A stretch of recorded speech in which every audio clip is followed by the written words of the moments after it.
আর কি অবস্থা সবার, নতুন একটা ভিডিওতে স্বাগতম। আজকে আমরা জান কোলারের কার্ডটি রিভিউ করব। কয়েকদিন আগে আমরা 100 কয়েনে আমাদের আইডিতে নিয়েছি। জান কোলার এমন একটা কার্ড যারা হেড পছন্দ করেন না তাদের জন্য খুব বিরক্তিকর, যারা পছন্দ করেন তাদের জন্য অনেক কঠিন একটি কার্ড। আজকে দেখতে পারবেন জান কোলারের পারফরমেন্স। এই দেখেন, প্রথমে আমরা একটা মিরাকল দিলাম, জান কোলার ক্রস করছে, মাইকেল ওয়েন গোল করছে। যারা শুধু হেডের জন্য খেলান তাদেরকে বলিয়েছে, কিন্তু ক্রসও ভালো খেলে।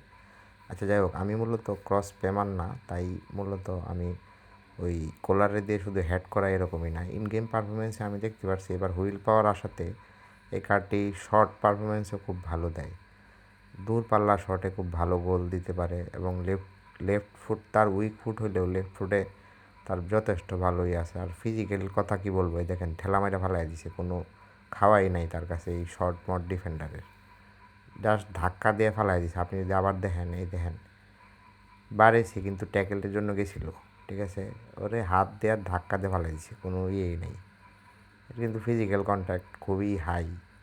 কোলারের কার্ডটা আমার ইন গেমে আমি ক্রস খুব কমই খেলি, যার কারণে কোলারে তেমনভাবে ইউজ করতে পারি না। তবে যারা ক্রস খেলে তাদের জন্য কিন্তু এই কার্ডটা খুবই ভয়ানক একটা কার্ড। আপনি দেখতে পারবেন, এই যে দেখেন ক্রস করলেই কিন্তু গোল হয়ে যায়। এছাড়া আপনার এই যে কর্নারেও আমি কিছু ট্রাই নিয়েছিলাম, কিন্তু গোল হয় নাই। গোল না হওয়ার কারণ হয়েছে যে আমি ডিরেকশান ঠিকমতো দিতে পারি না, কিন্তু যারা ক্রস খেলে তাদের এই ডিরেকশান দেওয়ার একটা ইয়ে আছে।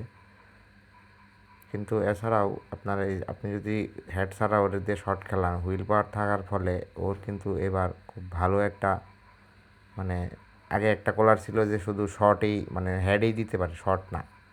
কিন্তু এখনের কোলার কিন্তু দেখেন আপনি অনেক দূর থেকে সে খুব নিখুঁত ফিনিশিং দেয় এবং মার্সেল টান দিলে কার্ডটা কিন্তু সেই খেলে। তো এই কার্ডটা রিভিউ করলে দেখা যাবে যে স্পিড ছাড়া সব কিছুই মোটামুটি ঠিক আছে, ফিজিক্যাল ফিনিশিং সব কিছুই ঠিক আছে, কিন্তু ফুল টাইম খেলানোর মতো তার স্ট্যামিনা থাকে না।